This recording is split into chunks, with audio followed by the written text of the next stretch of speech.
Hi,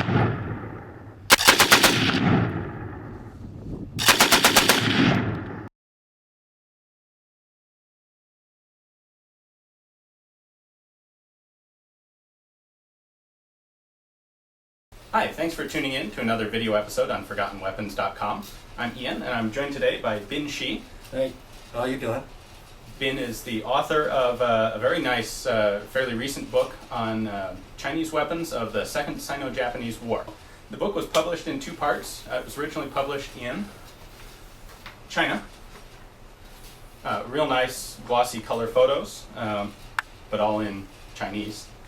And then a companion volume was just released a couple weeks ago, and this is a translation of all the text into English. Does have the photos as well, although they're in black and white in the English version.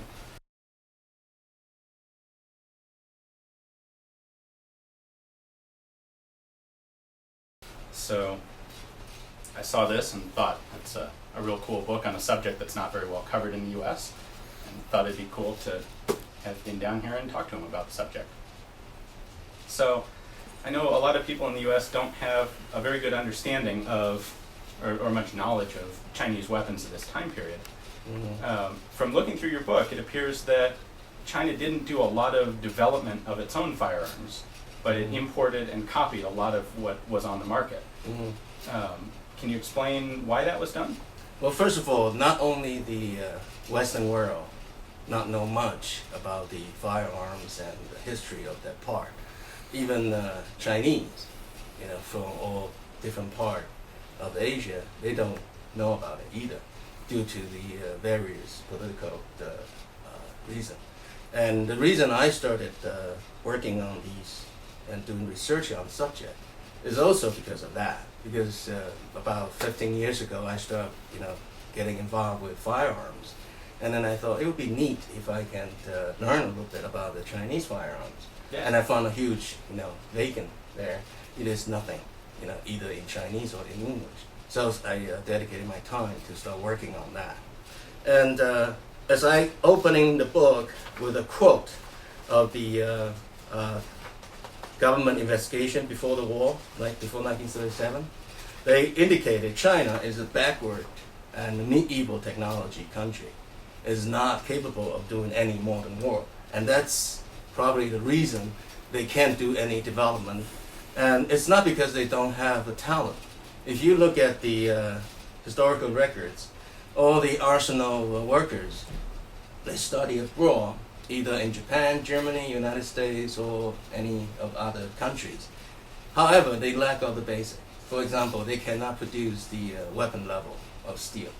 They cannot produce even the high concentration of the unconcentrated alcohol. And those things had to import. Okay. Until the wartime, that China was completely cut off after the Burma Road lost to the Japanese. They start working on all the basic stuff and supply themselves.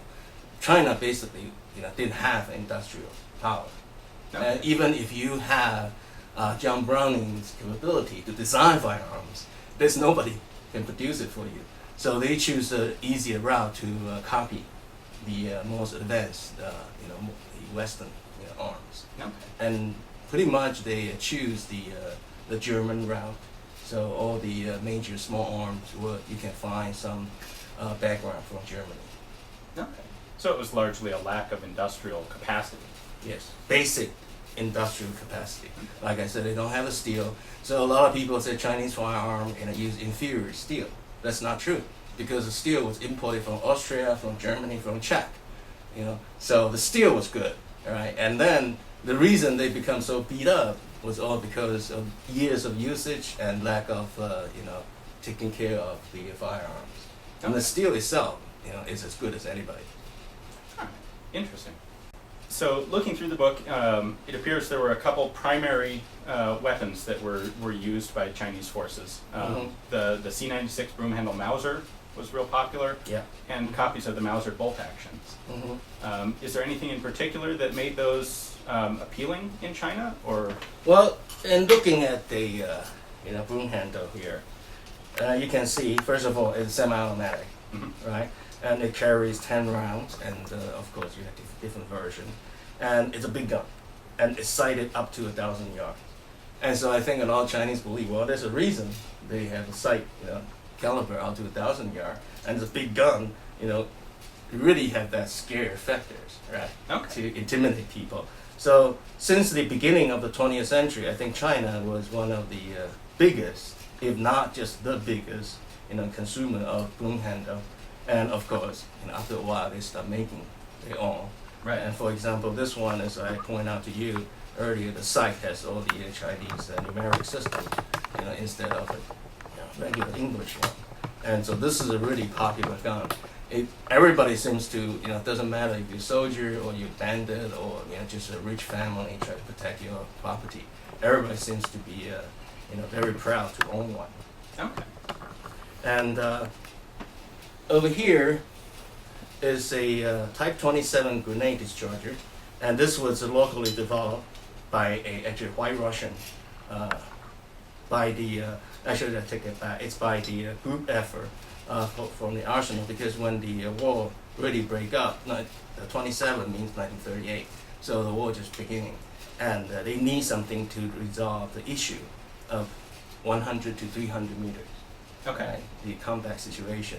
So they thought, they look at the Type 10 from Japan and basically simplified it and then make this. And according to their claim, this only take about a third of the materials and a third of machine time.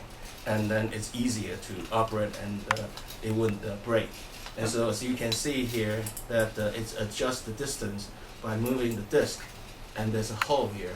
So when the grenade discharge, it depends on how much gas you let it out, and decide the distance. And the soldier basically just have to put it down. And as you can see, this is not round. This is just a simple piece. And then you just fire. Another piece of. While we're on the subject for just a minute, there was a relative scarcity of heavy ordnance, medium machine guns, heavy machine guns, and small artillery. And so the grenades were chosen as a cheap but effective way to get some combat firepower at that type of range. Yes. And there's another piece of weapon also developed. It's called Type 28. It was a rifle grenade. So it's put in front of the rifle, and it has 3 inserts. Actually, it will fit into a Hanyang rifle and a Chiang Kai-shek rifle, and later on the American 1903. So you use an insert so it can fit into the barrel. No. And it was also locally developed, and that was developed by a White Russian. He went to China after the Russian Revolution and stayed in China. He was artillery colonel, I believe, and then working in the ordnance, the bureau. And interestingly, later on, he moved to Taiwan after 1949 and opened up a coffee shop. And that was one of the oldest and the most famous coffee shop. He actually wrote a book about it, the history of that coffee shop. And it's still there today. Interesting, having started out as an arms designer. Is there anything in particular that was done to the Mauser bolt action design to adapt it well to Chinese conditions or to Chinese use or manufacture? Well, interestingly, the standard model, as we knew it, become the Chiang Kai-shek rifle. The production started in 1935, right? And by 1941, the arsenal, 21st Arsenal, was ordered to switch from Hanyang to produce the Chiang Kai-shek model. And they didn't take any drawing design from the other arsenal. They actually started from scratch. Took the Mauser 98, took the standard model, took the 98K, all together, and started on drawing. And supposedly they finished about 8,000 drawings. And then the production started in 1943. And although it took 2-3 years to get started, but they immediately become the biggest producer of the Chiang Kai-shek rifle. And if you look at the rifle itself, it's simplified a lot. For example, there's no parade hook, and then the hole in front of the trigger, was eliminated. And basically, they started the whole thing, in a way that they make sure they can produce them in mass quantity.